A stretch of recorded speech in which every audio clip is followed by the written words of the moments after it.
As we saw in the video, many people have different traditions surrounding Christmas. But one tradition that's true in almost every household is the giving of gifts. In some way there are gifts, and now different families that I've talked to over the years have different ways of doing that. Some limit the number of gifts. Maybe they represent gold and frankincense and myrrh. Some will give small. In other families, there's just piles and piles of gifts. And in some cases, it's just a single gift. Sometimes that depends on the year for a particular family. Some years can be harder than others, and so the gifts are smaller, and other years can be a year of abundance, and so there are many gifts. But this idea of gifts and Christmas are connected, and partly because we remember the gift of Jesus Christ and all that he has done for us. And so we've been reading through the Gospel of John, this opening section, this prologue, John chapter 1, 1 through 18, in these 4 weeks leading up to Christmas. Now, John is not what we typically think of as the Christmas story. As Bobby Joe was here with the kids, she was telling the story and helping reassemble that story that most of us are familiar with, of Mary and Joseph and a journey to Bethlehem.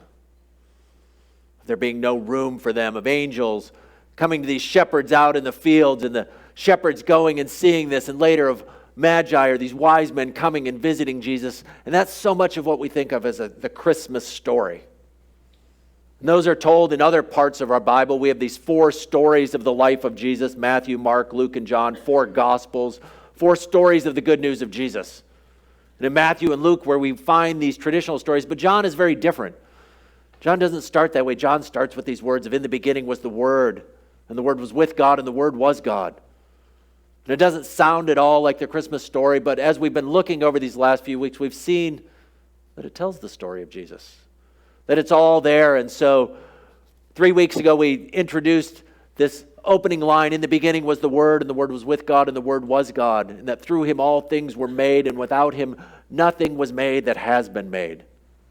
We reminded ourselves that this one we're introduced to later as Jesus is the one who is the creator, that he himself is God, that when we talk about this little baby Jesus, this little tiny babe, the one we sang of earlier, away in a manger, that we're talking about the God who created the universe. That this one that the shepherds came to see and that later the Magi came to worship is the one who created the universe.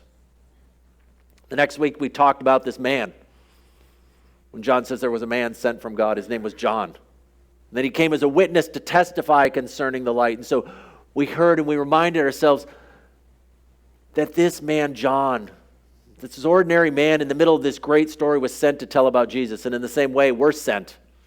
We're sent into the world to proclaim who this Jesus is. And then last week, we kind of looked especially at that verse 14 where it says, "The Word became flesh, and he made his dwelling," or he tabernacled, he pitched his tent among us, and we've seen his glory. That when we talk about Jesus, what we realize is Jesus came to reveal who God is. And so when we want to know what God is like, we look at Jesus. And so while we may not have angels and shepherds and a trip to Bethlehem and mangers, we have the story of Christmas. And now we come to the final week as we prepare for Christmas. And I want to focus on what comes later in one of the last verses, in verse 16, where it says, "Out of his fullness we have all received grace in place of grace already given." Out of his fullness we have all received grace. And so out of his fullness, out of the fullness of God, out of his abundance. And so it's kind of this language of God has this superabundance. I know growing up I always used to wonder, where did Santa get all those things from? You heard the stories of these elves in these workshops, and I thought, that's still a whole lot of gifts. And then we read about God, and when it says out of his abundance, it's saying that God has more and more, that God doesn't run out. That's sometimes a challenge at Christmas time.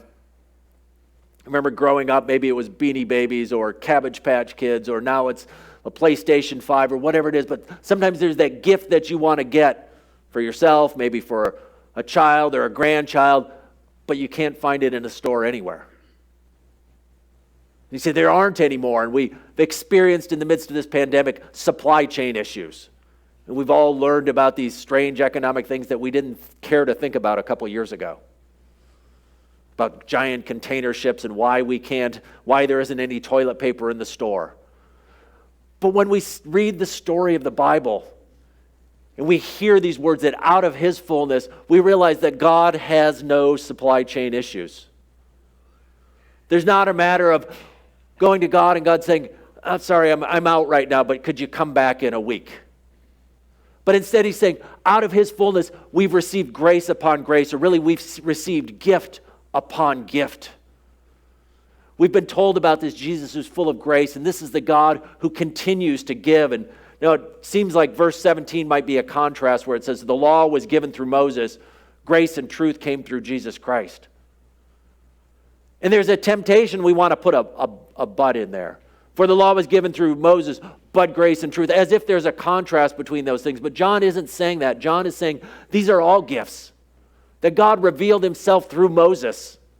That when God appeared to the people of Israel and showed them what he's like as this liberator and this redeemer and the giver of goodness, that wasn't a contrast, but now we saw a glimpse of what God is like through Moses. But now we've seen the fullness of Jesus, the fullness of God in Jesus. We've seen all who he is, that we've received even more, and about this gift that he has given. We've received gift upon gift. And so I'm going to invite us today to ponder, what is this gift that Jesus has given? What is this gift that God sends through his son Jesus? And so in verses 9 and 10, it says, the true light that gives light to everyone was coming into the world. Here it's talking about Jesus. He was in the world, and though the world was made through him, the world did not recognize him. And so it's talking about that when Jesus was walking around on earth, when he was preaching his message, when he was healing the sick and telling about God's kingdom, that he wasn't always welcomed. People didn't instantly recognize and say, oh, you're the Messiah. You're the one that God sent to save us. You're who we are. And it's much like today. But sometimes we don't recognize Jesus at work. We don't always recognize who God is and what God is doing. But then John goes on, he says, that may be the case, but he said, yet to all who did receive him, to those who believed in his name, he gave the right to become children of God. Children born not of natural descent, nor of human decision or a husband's will, but born of God. He contrasts and he set it up. He's saying, not everyone did. He said, but there is an opportunity to receive. And when we do receive, that's what happens. We have the right to become children of God. And it's this statement which we can maybe take for granted. This idea of being a child of God. It's become somewhat in our language, in our common parlance, sort of a generic term. So it's like, oh, everyone's a child of God. And in one sense, that's true. In one sense, we're all created by God. We're all created in his image. But when John is saying here, he gave the right to become children of God, he's saying people who are a part of God's family. And there's this supernatural birth. And he's saying that you're not defined by anything else. So it says, born out of a husband's will or a husband. In other words, all these other factors that come into who we are. Our parents, our ethnicity, our race, our class, all these things. He says, when it comes in the kingdom of God, says, we're not defined by anything else other than our allegiance to God. By our allegiance to who he is. And he gives us this right to become his children. And when we become children of God, he's saying, you receive all of these things. Later on in John, he talks about how we receive life through him. And that's what he's talking about. This gift of being children of God means we have all the rights, all the benefits that come with being a child of God, and that includes life and life in him. And so sometimes we wonder, well, why didn't they? I mean, I think about that sometimes if we read the story of the Bible and we say, here's this incredible gift that God has given to us. God has given us this free gift where we're forgiven of our sins, where we're given new life, where we have life in this life and we have life eternal. And it's almost as if you were to imagine whatever that gift is you've always wanted for Christmas. Or maybe it's that gift you're wanting now and you're thinking, oh, but nobody could afford it. I couldn't possibly get that. And so you imagine that gift, and then somebody comes and says, here it is. And they say, no, I really don't want that. And so we look at the story here and we say, why would no one want what God offers? Why would no one want this gift that God has given?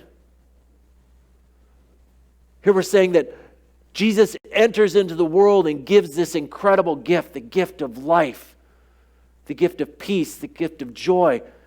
And we say, well, why didn't people want that? Or we ask maybe, why don't people want that? There's a Canadian philosopher named Charles Taylor, and he wrote a massive book, like 900 pages long, called The Secular Age. I haven't read the book. I read the abbreviated version. There's a professor at Calvin University named James K. Smith, and he kind of has been a big Taylor fan, and so he's kind of written shorter versions of it for those of us who don't have the time to read a 900-page philosophy work. So if you're interested, you can go get Charles Taylor's works, but James Smith might be an engineer. But what Taylor talks about is this change that's happened in our society. And he's talked about, Taylor uses the phrase, we live in a secular age. And what Taylor means by that is that unbelief is the default option. He's saying that existed a time in the world that we lived in where most people believed in the existence of God. Now, we may have believed in a different God. We may have had different ideas of what God was like. He says, but we've become, and we've entered into this imminent frame, this secular age in which unbelief is the default option, where people tend not to believe, where, in other words, where God and faith has no consequence. In other words, God is not necessary for meaning or significance. And so when we read these words of John that says people didn't receive him, that's part what we're seeing, and sometimes it's in our own lives. And it can take place in many different ways. It can be a sense where we simply see the church, and this happens, we might think, oh, the secularism is out there. But what Charles Taylor is getting at is that secularism also happens in the church. And what he means by that is we tend to start to push God to the margins, and God is no longer necessary for much of our lives. And so what can happen even in church is we begin to think that church is just an enhancement for our flourishing. Or to put it this way, a lot of us have a plan, an idea of what a good life would look like. We think, this is what I want my life to be. We're coming up on the beginning of the new year, and I'm not always sure, but it seems like less and less people are doing it. But oftentimes at the beginning of the year, it's a time where people feel like a need for a fresh start. And so they make pledges, they make resolutions. I know one person who said they wait till like January 7th to write their resolutions because they know by then most everyone else has already left theirs off, so they're starting ahead of the game. But this idea that oftentimes when we make these resolutions, when we think about our life, what we do is we plan it out and we have this picture of what it is, and then we begin to believe that we're the one who's going to make it happen. In fact, the world around us, and by that, the culture, the songs we listen to on the radio, the books we read as we go through the library, the messages we hear on the news, and all these places essentially say we are in charge of our own destiny, that we're responsible. Think about a bookstore. If you visit bookstores anywhere, I know there's not a whole lot of them left anymore, but if you go to a Barnes and Nobles, or if you were to go to Amazon and look, what's one of the biggest sections in there? Self-help. This idea that you can do it yourself, and if you go and if you just develop the right patterns. You want to lose weight? Here's 43 books that will tell you how you can lose weight and all the patterns to do it. You want to have better habits of exercising? Here's 27 books that can get you to do that. Here you can buy my plan for $397, which is on special this month for $197. It's a special bonus for you because you can do it. But it's all about what? Self-control and self-will. And if I can do these things, I can be smarter, I can be better looking, I can succeed more in my job. And we shape and we guide our own destiny. Believe we are the masters of our own destiny. And that seeps sometimes into the church because what happens is, in Taylor's words, in the secular age, we come in and we see the church, we see Jesus as just an add-on. He's like the turbocharger. He's the boost for moving along in our flourishing. I've got my plan. I've got everything all set out. I've got a life, and I know what a good life looks like. And if I just add a little bit of Jesus in there, then I got it made.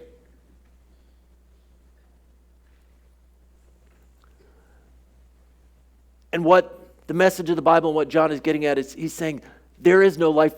That's a deception. That's a misunderstanding. That Jesus isn't the add-on to life, but Jesus himself is life. When it says, in him was life. John doesn't say, in him was the extra little bit you needed after you've done most of it yourself. But instead, in him was life. That the only place to find life is in Jesus himself. And this is where we see this hope in Christmas. That despite all this hostility, despite all the opposition, that God gives the right to become children of God. Because I read this story, and it says, he was in the world, and though the world was made through him, the world did not recognize him. He came to that which is his own, but his own did not receive him.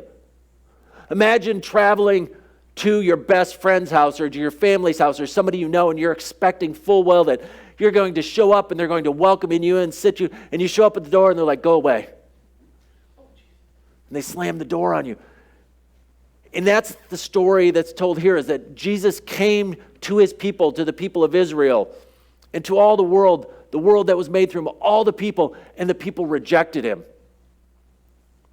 And in the same way, in the world which we live in, the secular age rejects God and his existence, and they don't even begin to question that, but they begin with this idea that there is no God, and so it's completely out. So in a sense, they're rejecting God, and we reject God in the same way, which can be really depressing, except when we read this, and we read what John says. He says, yet to all who did receive him, to those who believed in his name, he gave the right to become children of God.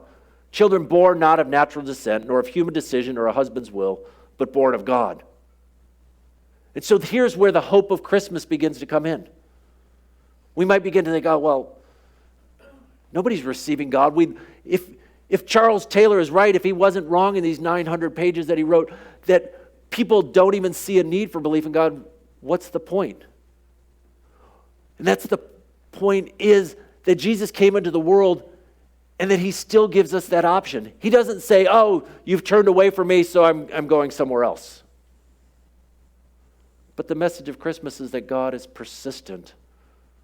That this idea of gift upon gift, grace upon grace, that God doesn't simply look and say, oh, no, you don't want me. You've turned away from me. You're choosing your own way, so too bad. But instead, the story, the message of Christmas is that God instead enters into the world. That Jesus enters in the world. And as John says later in his gospel, these are written that you may believe that Jesus is the Messiah, the Son of God, and that by believing in him, you may have life in his name. And so, maybe the question then is, what does it mean to receive him? What does it mean? How do we have this in where it says that the world did not receive him, the world did not recognize him? We say, what does it look like then to receive him? And that's what John has said.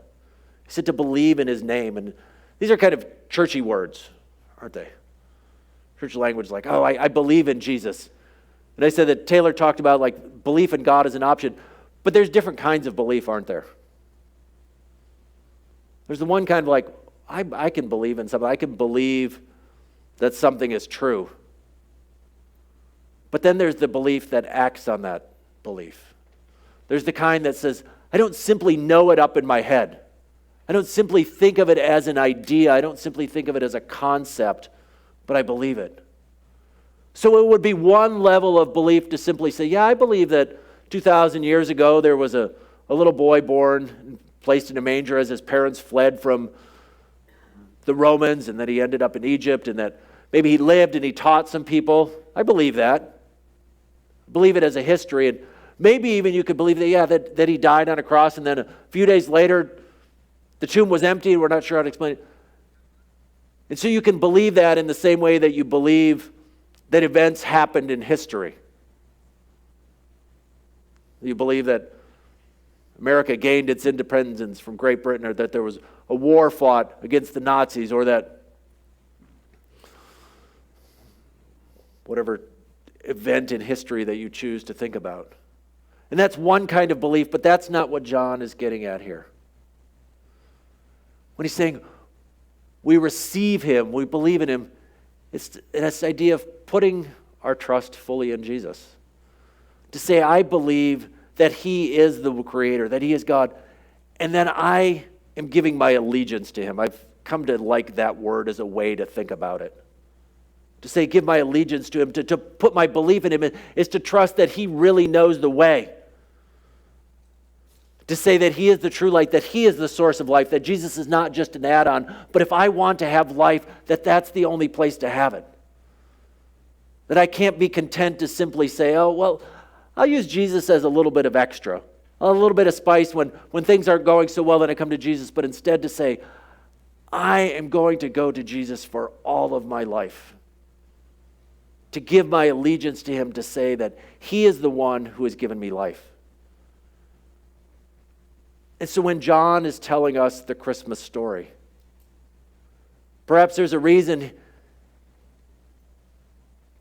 he tells it this way.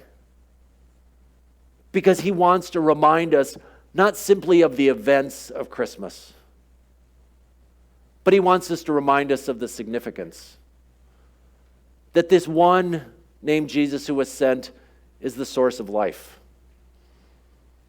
There is no other source of life. And he's saying if you want to have life truly, you can't depend on yourself. You can't see Jesus simply as an add-on. You can't see him simply as something else. But you need to give yourself fully to him. You need to say, I put my trust in you, Jesus. And later John will tell us that this Jesus goes on to die and that he is raised from the dead. And God raises him from the dead and seats him at his right hand. And that Jesus is the true source of life.